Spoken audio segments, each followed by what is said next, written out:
Welcome back to Switzer. My next guest has been absolutely on the money, as I said, for the last few years. He's a former Chief Investment Officer for Commonwealth Bank Private and a former Professor of Econometrics at the University of New South Wales. But he actually does make sense, and he's even a little entertaining at times. He, of course, is Ron Bewley from Woodhall Investment Research and a star writer with the Switzer Super Report. How are you, mate? I'm really good, thank you. Great to see you. Now, as I say, you've been on the show for 2 years. You've been right. Yep. Yeah. At but times it doesn't you last felt forever. as though you might have been wrong. Yes. But over the year, you're right.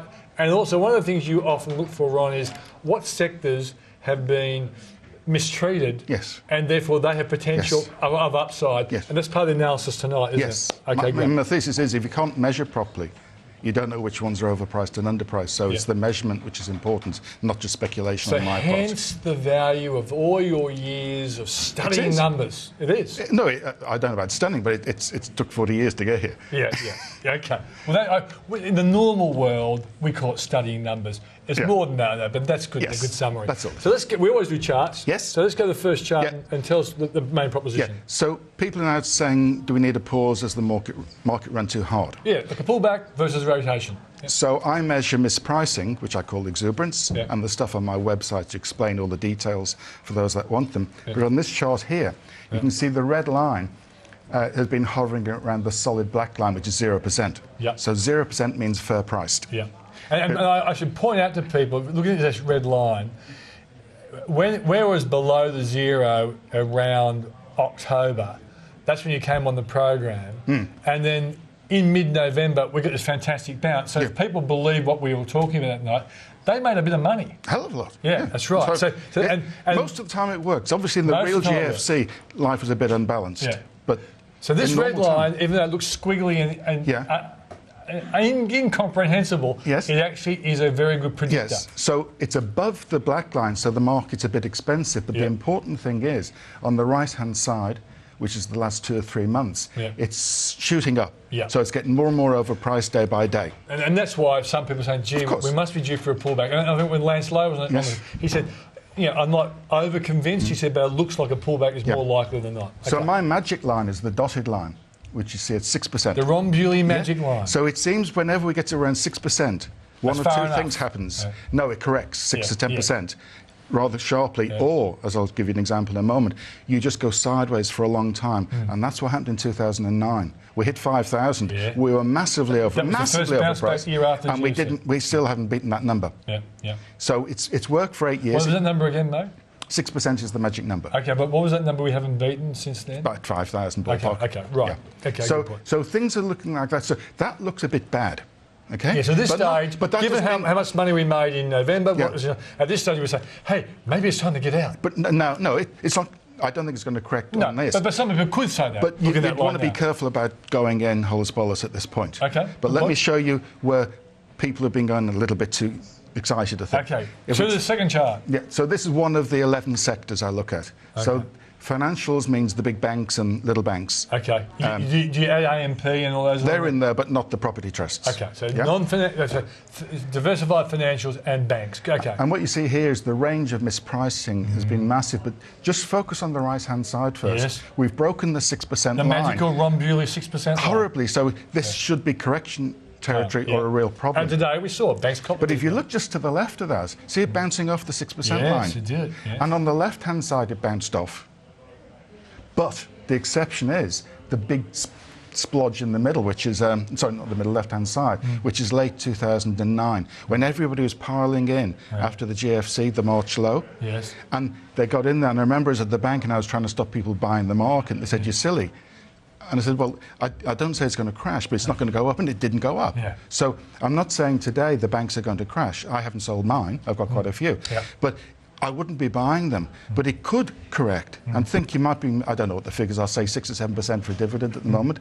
Well, if you suddenly fall 10%, you've lost your first year's dividend, but you haven't lost your second year's dividend. So the point you were making before is still valid. If you're in, you might as well stay in. But today, and buying the dips to a dollar cost today doesn't look like the day to go shopping for a bank. Is my point here. And if we go back to the 2009 area where we crashed through the 6%, we went up there. How long was that? It was about 4 or 5 months, Ron? Yes, and it was a heady time for me to keep saying at the bank, you can't buy, it's too overpriced. And most people disagreed with me, but it turned out to be a good move in hindsight. So your position would be, if you're a trading type of person, maybe it's time to think about getting out. I did try to do some trading strategies, and they didn't work for me. But I'm not a smart trader. But then on the flip side is, if they're going to come down, wait for the bottom of the dip and try and buy at the bottom. Yeah, so I like to buy no more than about 2% over. Obviously, it's better if it's cheap. Okay. But actually, one thing I should say there's 2 ways, I didn't really explain it before, of mispricing changing. One is you correct, so you fall in price, and the other one is the fundamentals come up to meet you. So if you wait long enough, and that's what happened then, the fundamentals, and I think that's a key point, and that's why I don't trade off it. So, for example, if economic growth came out surprised at 3.5%, well, we'd say, oh, the banks are going to do well. That's actually a fair price. And if they say the same price, they may be cheap by December. So you've got to keep an eye on this, and I update these numbers every week on my website. Okay, fantastic. But let's now go and look at the real interesting story. Okay. So if we've got that on top, this is just a snapshot from Friday. I couldn't update it before. Okay, that's yeah. So we won't hold that against you, Ron. But you'll see here, we've got a bar chart now because that's just for one day. Yeah. And I've got the 6% line. It's now a vertical line because I've turned the thing over so you could read the sector names. But before we look at the sectors, so where the dotted line is, that 6%. That's in case the people correction haven't got their glasses on. Yeah. Okay. And it says very dear there. Yeah. It doesn't mean necessary danger, but you know, you take care. But at the top, you see... So utilities look a buy right now. Yeah, before we get there, though, Peter, I know it's exciting. We'll just go slow down a bit. You've got to be excited. The top line is the ASX 200, which is the 4.8%, which was on the other line. Yeah, so an ETF on the ASX 200, still not bad. Yeah, but it wouldn't be a good day to buy. No. But if you look, is it 5 sectors over the 6% line? But as you shrewdly pointed out, they're not all above. No, so there are some out, buying IT opportunities. is out, financials out, health out, discretionary retail? Yes, it's come back so hard because it got so oversold. But the earnings reports haven't kept up with it. No. So that could these are sectors where you might think of rotating out of those into the resources, which are the energy and so our shrewd viewers are saying, hell, utilities, material and energy, not looking too foul. Yeah, so they don't need to correct, even if the rest of them... I mean, everything comes down. So all those poor desperates held into Santos and Woodside say, hey, maybe I should stick with them. I'm in them. Yeah, I might buy some more. Yes, I might. They have been unreliable companies in the past, those two. Yes, but I've still made money out of them. Yes, me too, but still... But, so that's what we're looking at. So the market doesn't necessarily go up in unison. So the problem we're facing now is that although the market seems heavily overpriced at 4.8%, some sectors look good and some look terrible. So I think what's going to happen is we've got the people from cash and bonds going into the defences with high yield, which everybody's talking about. Telco's up, hence financial. Yes, and they've gone too far because they just want yield at all costs. They haven't thought about the capital loss side to it. But we got the people who were in the defensives before, the guys who are ahead of them, who are now thinking, hey, things are looking good. The China story looks rock solid now. Remember when we were on this programme, we were laughing at people talking about, it's going to collapse. I mean, you got iron ore prices over $155, I think, something like that. So that story looks really good, but nobody wants to jump in straight away, particularly with reporting season starting tomorrow. But look at CSL, which is stock I own. That went up something like, was it 50% this year? Massive, no, 70% maybe even. Massive number. So it just kept going and going and going. Despite the price was pretty high on the way in. Yes, and also the dividend's quite low. But it is supposedly a defensive, but not all defensives stay up. So, but if the people who weren't defensive start to say, like me, time to rotate even more and get overweight in resources rather than just being evenly weighted, it's time to start thinking about that, and it's not dangerous to do it. But if I had a whole heap of cash now, say I'd been a cash person, I would be getting into my resource sectors slowly, and I wouldn't be rushing too fast to get into the others. And that's a good piece of advice. What you're basically saying, if you have been playing it safe and you want to edge into the market, don't necessarily run for the dividend stocks, which your inclination would be. It's too late. You've missed it. But it's Carole King sang that. But there will be Carole King. You're showing your age. It was a good song. What you're saying is the background that made me think of it. So what you're saying then is there will be a time when they'll come off the boil and you'll get in there. Probably. But and even if the price don't come down, I doubt whether they'll keep going up. So you keep cash as your defence play with the resources part, and then as these prices come down, you can go in there, and then you even out your portfolio. So you don't have to buy your portfolio in one day. No, exactly right. And Ron, with that chart, the ASX 200 index was, what, a couple of percent below, about 4% compared to the 6% line? Yeah, at the moment it's 4.5% today. I'm also thinking that for some people who aren't in the market, just buying an ETF on the ASX 200 is still not a bad play. It isn't, but with a lot of the sectors overpriced, and I think Cochlear starts the ball rolling tomorrow, if there are one or two bad reports, you could get an oversensitive fall down. My fear index is saying things are fine, but it jumped up a little bit today, but still in safe territory. So I would tread carefully for a couple of days if I was a new investor. Well, I think in many ways there's good reason to wait, because you've got some US issues around the sequester. The debate's going to kick off in somewhere in mid-February at least, isn't it? And because of the pullback option there, it may well be a good time just to hold your powder dry. But you may have wet powder if you don't buy your BHP and Rio soon, as the lady was talking about before. They had I think both BHP and Rio had record Q4s in iron ore output. Iron ore prices come back from $86 to $156, higher than there's any point last year.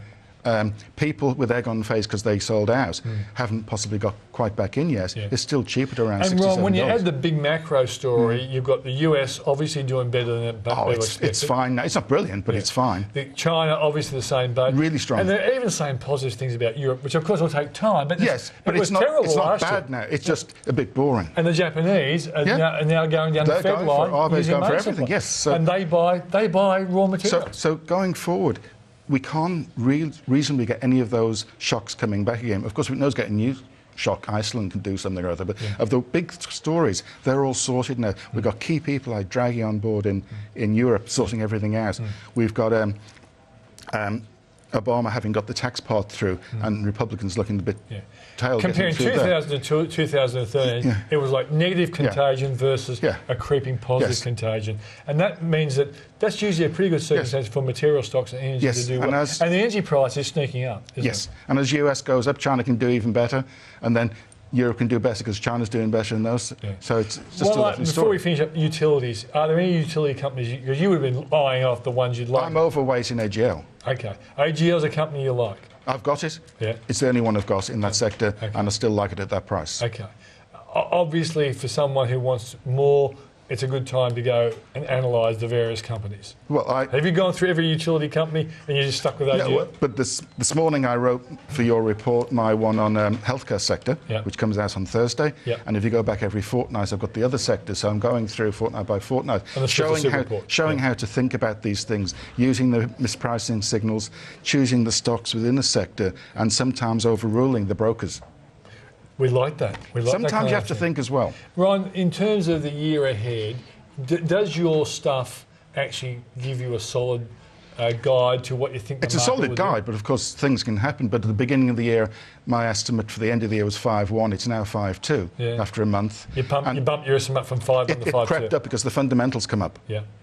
Not the capital growth is still 12.5% for the next 12 months by my forecast.